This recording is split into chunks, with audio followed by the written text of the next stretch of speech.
Here's the last few chapters of It's the Thought That Counts. It's chapter 13 called Personal Responsibility.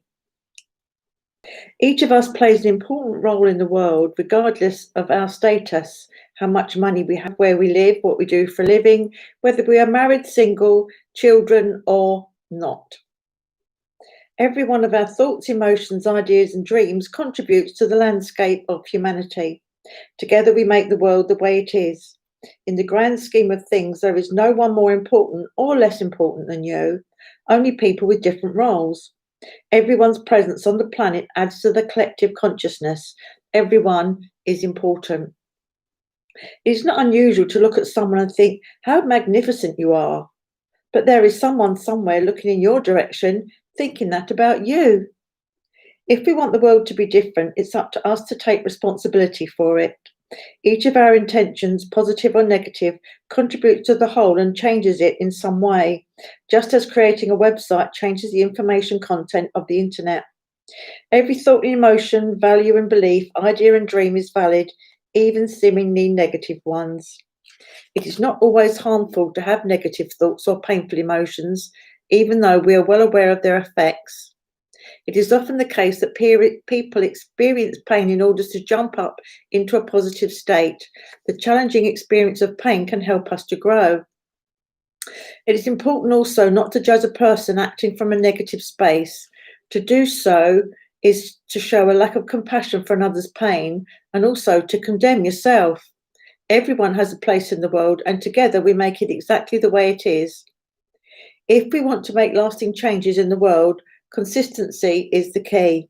So if you want to see the world you dream of, first examine the contents of your own mind and take note of what you're projecting on a consistent basis.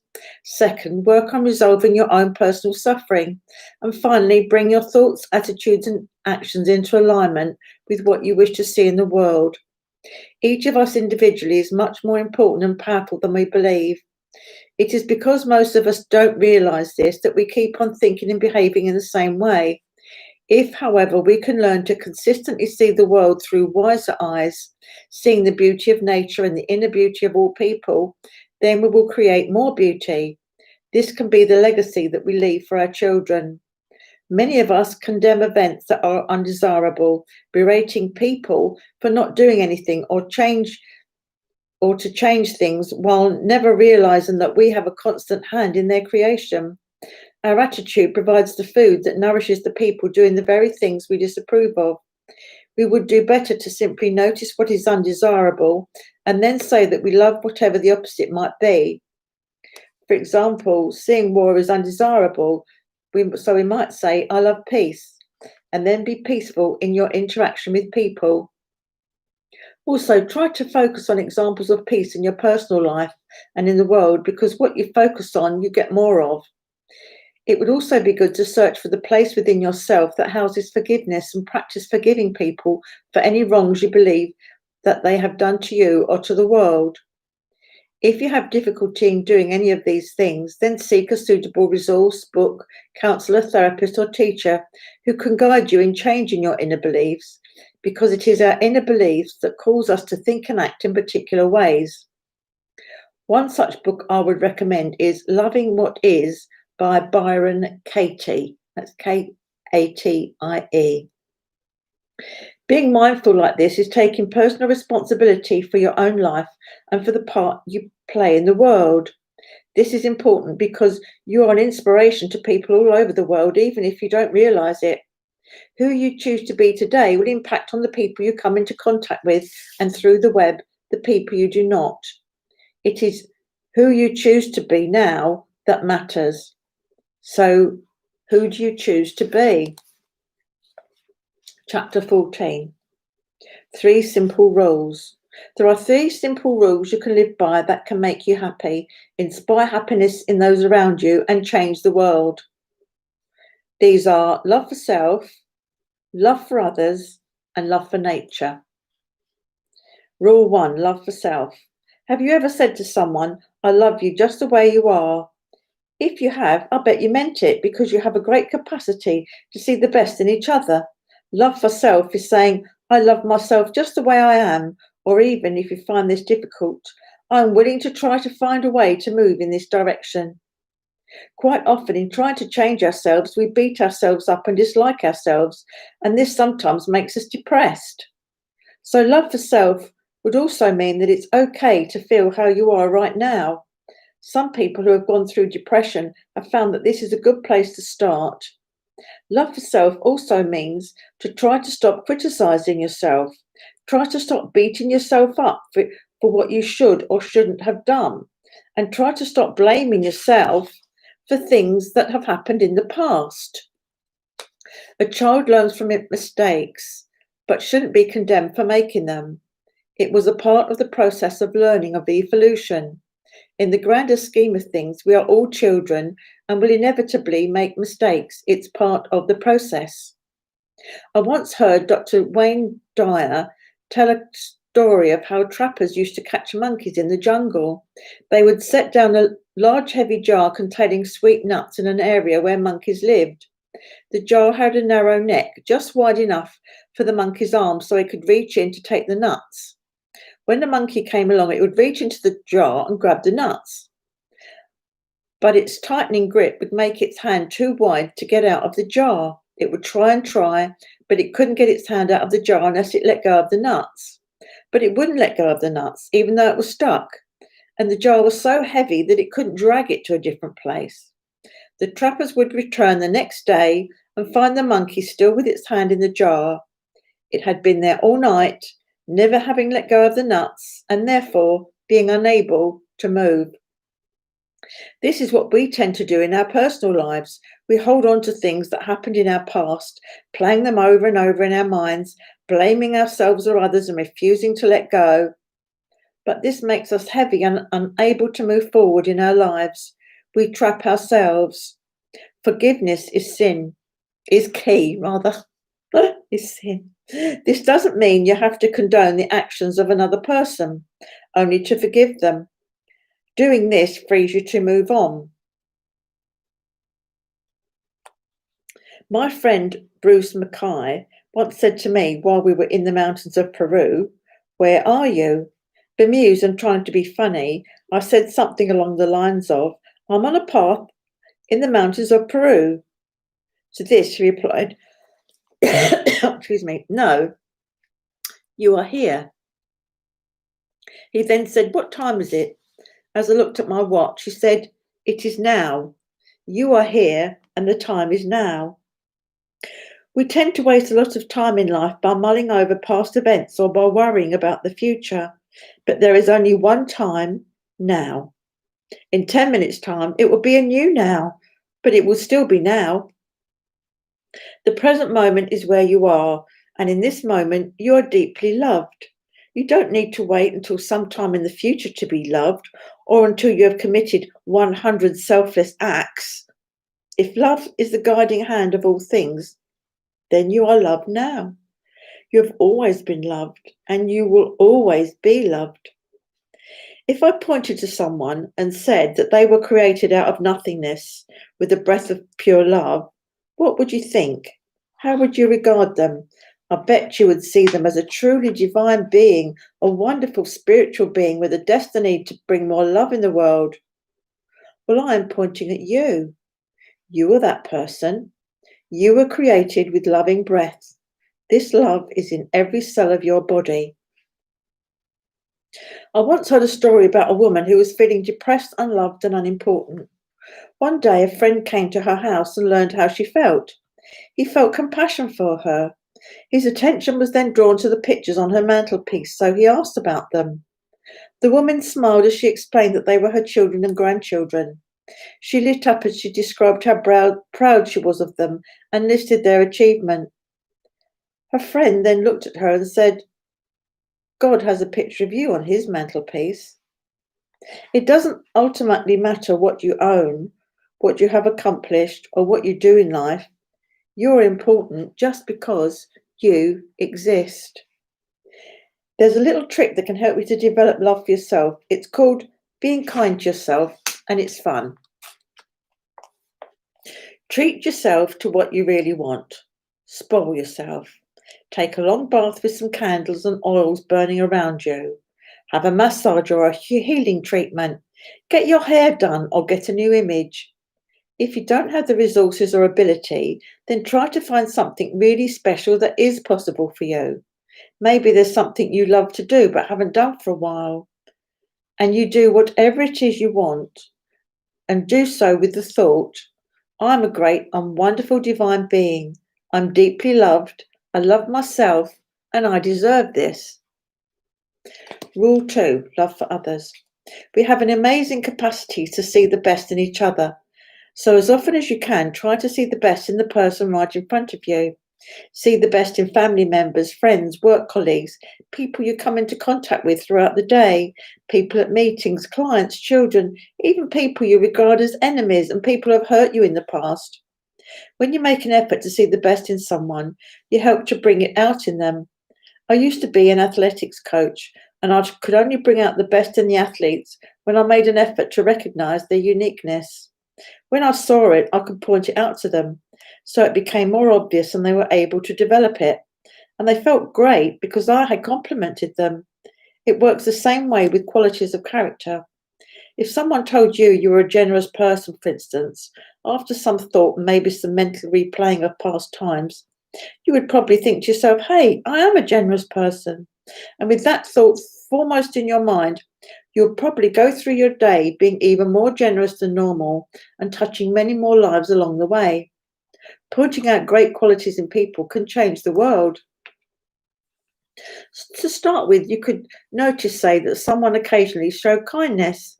Then you could try to let that be how you define them in the future. You might say, oh, there's that kind person, instead of, oh, there goes so-and-so.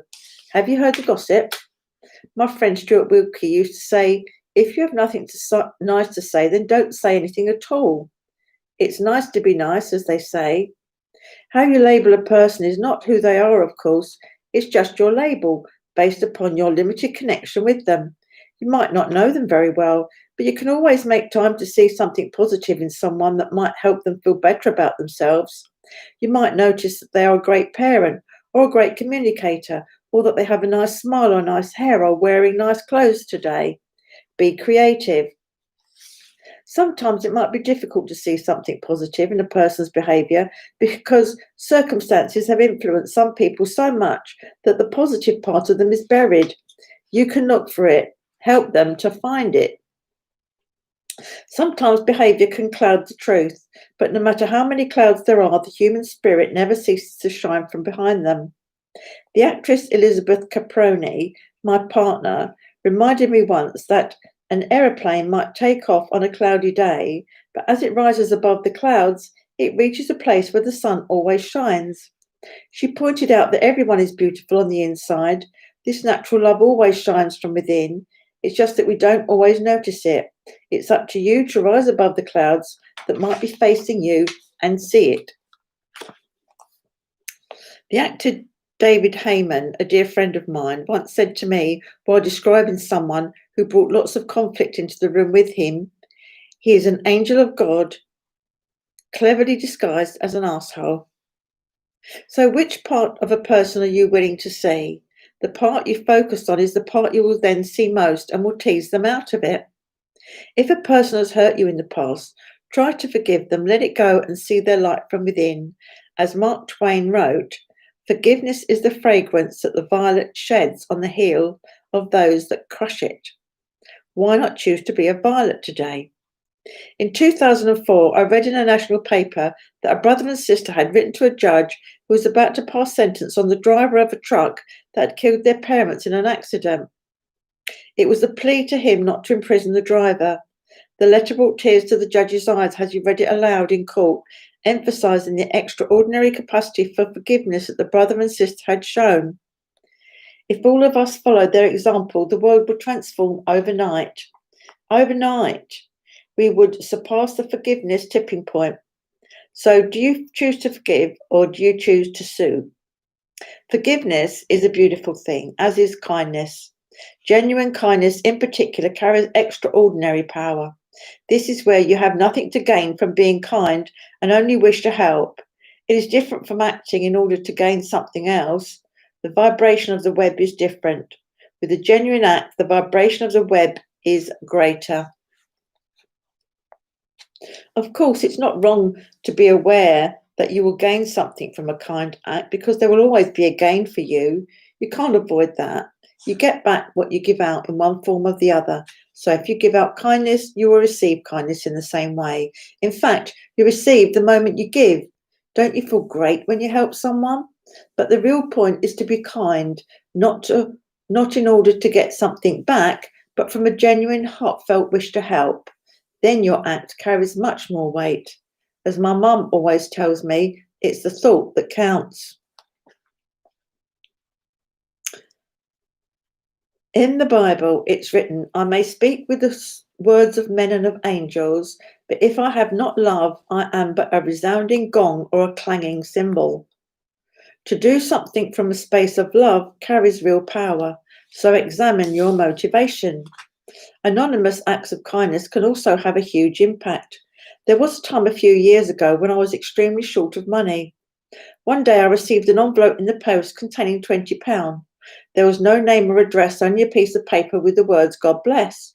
Whoever sent it knew of my situation, but had no need for me to know of their kindness. They only wanted to help.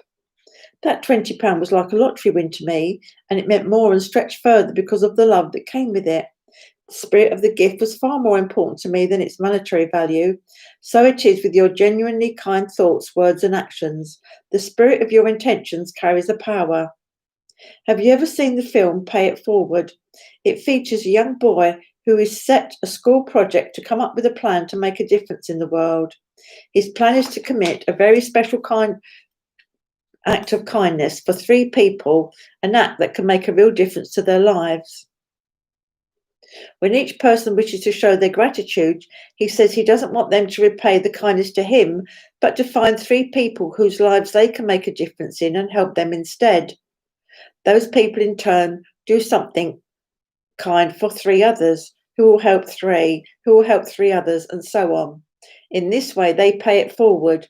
It's a truly inspirational film, and I encourage you to watch it or to read the book by Catherine Ryan Hyde, Hyde. Excuse me. It shows the power a person has to make a real difference in the world through 1 or 2 simple acts of kindness. The power to change the world is in you. It's in your ability to choose and your courage to follow through on your choices. All you need is to choose to forgive and be kind, and you might just inspire others to do the same. A wave of forgiveness or kindness can be magical. Rule 3, love for nature. In Thorne Hartmann's best-selling book, The Prophet's Way, he describes watching his teacher, Gottfried Müller, outside on the road at 5:30 a.m., picking up dozens of small earthworms that had come to the surface during the previous night's rainfall. He was giving them a few words of comfort and reassurance and returning them to the grass so they wouldn't be run over by cars. Herr Müller showed that love for these tiny, helpless creatures was important as love for other people. He had been carrying out these anonymous acts of compassion for years. Compassion is compassion, regardless of whom or what it is directed towards. And everything is part of nature. So extend the kindness and compassion you show for yourself and each other to animals and plants. Try to see the love and the beauty in nature around you, and you will help to bring it out into flower, so to speak. How you choose to interact with nature consistently from this moment on will impact your life and the world. Love is love is love, regardless of whom or what you love. And every act colours the collective unconscious, vibrates the web, and influences the world. The question is, what type of world do you choose? Last couple of pages.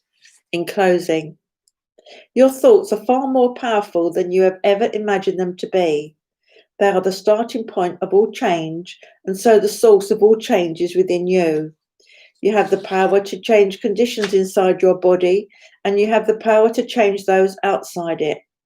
At times, you may find that you are not able to change circumstances, but you nevertheless have a unique opportunity to change yourself. Sometimes that's the whole point.